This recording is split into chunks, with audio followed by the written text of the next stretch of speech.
All right, greetings everybody. Today's Tuesday, July the 28th. My name is Derek Braid, otherwise known as Royal Rs. We're going to do something new. This is the first time I've used Google Hangout to publish a live chat. It's not much of a chat, it's just myself right now, but given that I did this, like most endeavors, with little or no planning or thought prior to, I'm not sure how many individuals we will have with us. However, we are going to talk about Bitcoin. So this is our event, Burlington Bitcoin. Thank you for joining. What we're going to talk about today, among other things, I've got a series of Bitcoin notes. I encourage everybody to check out this repo. It really is the culmination of several years worth of research that I've been doing into Bitcoin. I try my best to translate everything into plain English, and I share this with my friends and family who are looking to learn more about Bitcoin. In a lot of ways, it parallels why I started the group, so that we could have an opportunity to speak and learn about this phenomenon that is Bitcoin. So it is approximately 8 o'clock on a beautiful, hot, sunny evening in Southern Ontario. I am enjoying a cold beer. I hope you guys are too when you're watching this. This will be posted on YouTube, of course, so people will have the opportunity to watch it. So what do we want to talk about? I want to talk about AA to Canadian Senate, and maybe if we have time, get into Balaji's Bitcoin 101.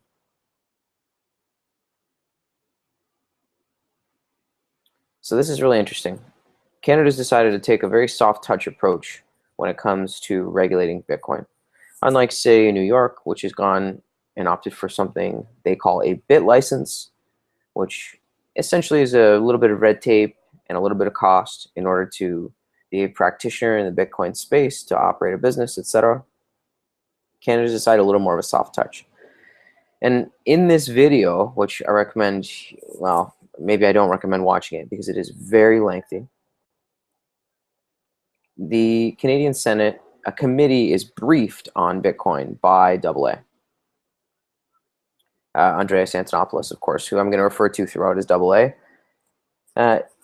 So what about illicit use cases? It's easier for Bitcoin to be transparent than anonymous. I think this is really important. This is something that people often forget, or they think is creepy and weird about Bitcoin, that it's anonymous. It's really not. It's easier to be transparent than it is anonymous. This is huge.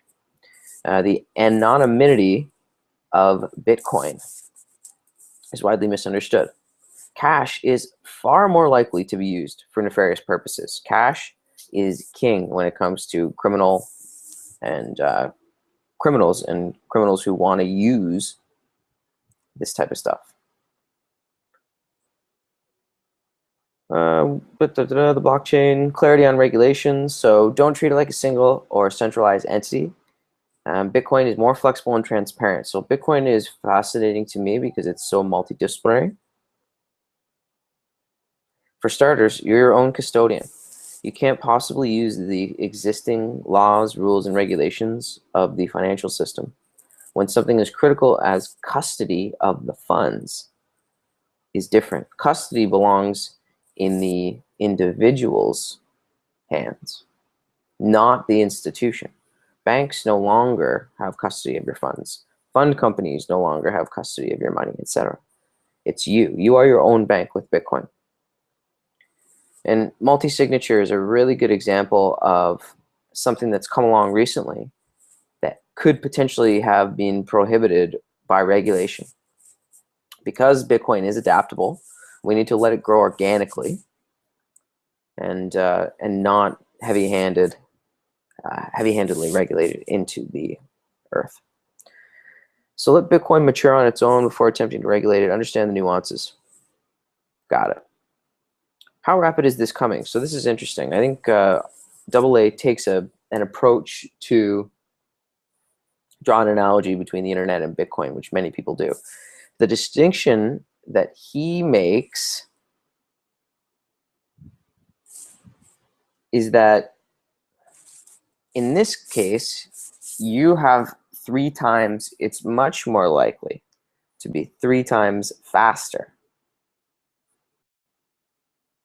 Why 3 times faster? Well, the internet didn't have the direct linkage to monetary value or currency that Bitcoin does. Moreover, we have a system of technicians, of computer experts in place that have been drawn to Bitcoin like a moth to flame. So it's far more likely that technical people will be able to grab onto this and turn it into something meaningful in a shorter time period. So number 4, if there's no central oversight, who will ensure that harmful entities don't use Bitcoin to send money all over the world? Again, this is absurd. Criminals and harmful entities are going to opt for cash. They're at a disadvantage to using Bitcoin. And there's a tiny minority of people who may pursue evil deeds with any currency. Most people are going to do things on the up and up. What we should really focus on is that Bitcoin empowers the poor, the unbanked. It lowers their barrier to entry to financial services, lowers their fees, and increases their access to capital. So we know that one of the critical things in developing economies is access to capital, basic banking services, full stop. Having the access to basic banking services is an enormous boost to the economics, the economy of these places, specifically developing markets that don't have access to capital. People who grew up rich in the developed world, like me, who were lucky enough to be born in Southern Ontario and grow up with basic banking as an afterthought, have a hard time comprehending why Bitcoin really does empower the poor and has the potential anyways to supercharge their economies. Can Bitcoin be hacked? So this is a really good kind of FAQ common question. So wallets can be hacked, services can be hacked.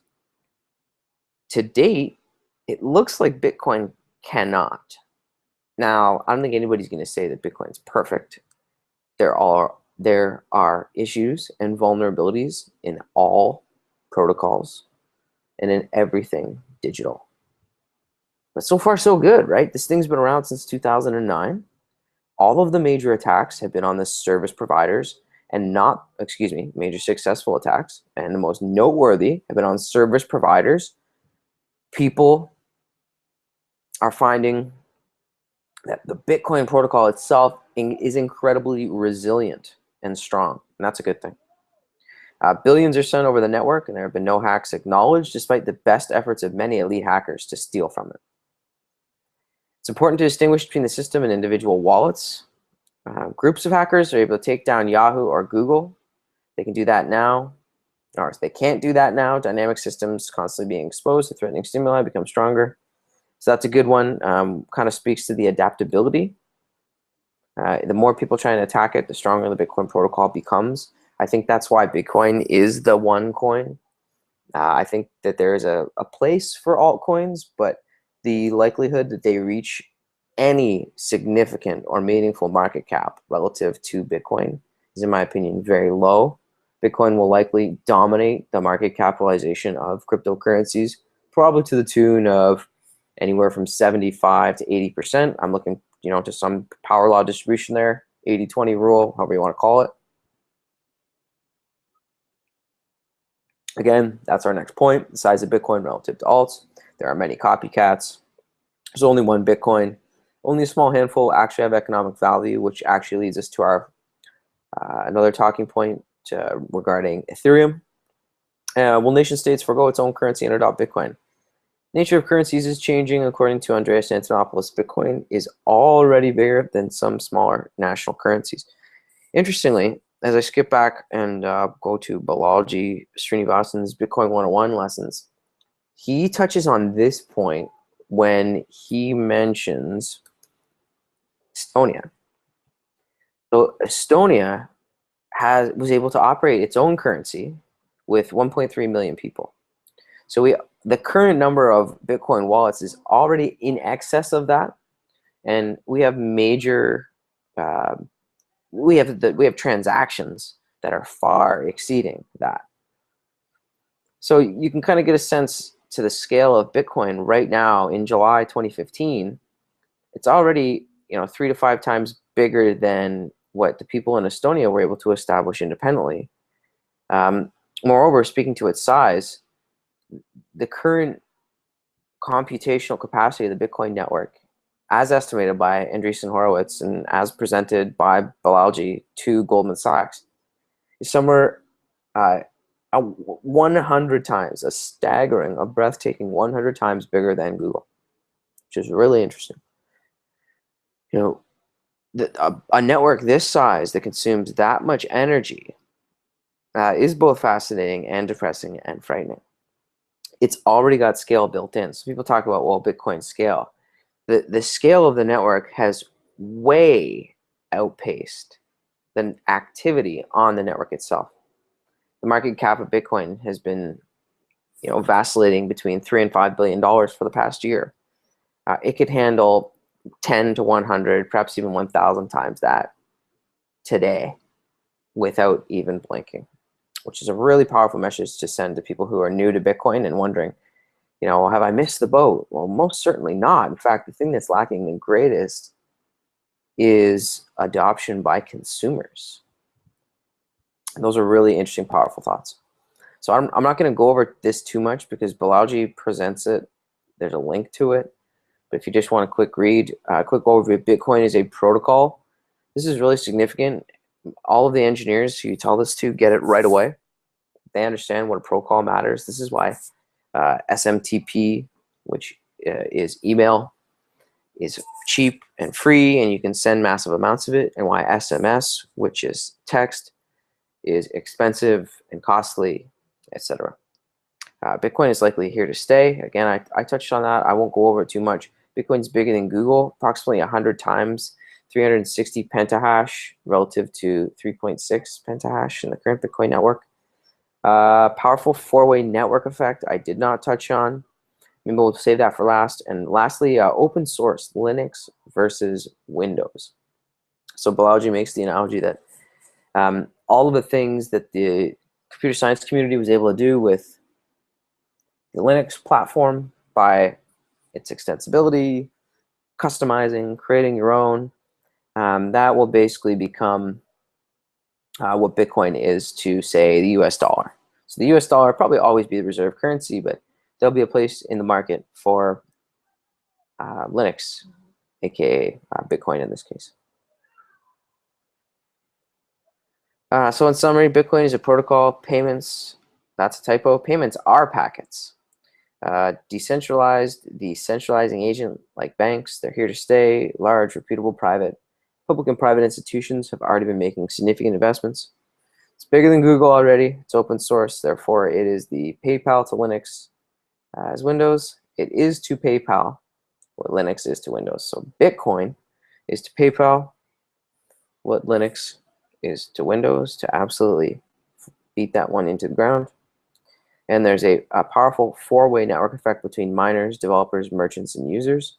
Developers and merchants and miners are way ahead of this last piece, the user. When we get that, time will only tell. So I'm going to leave it on that note. Find me on Twitter at RoyalArse.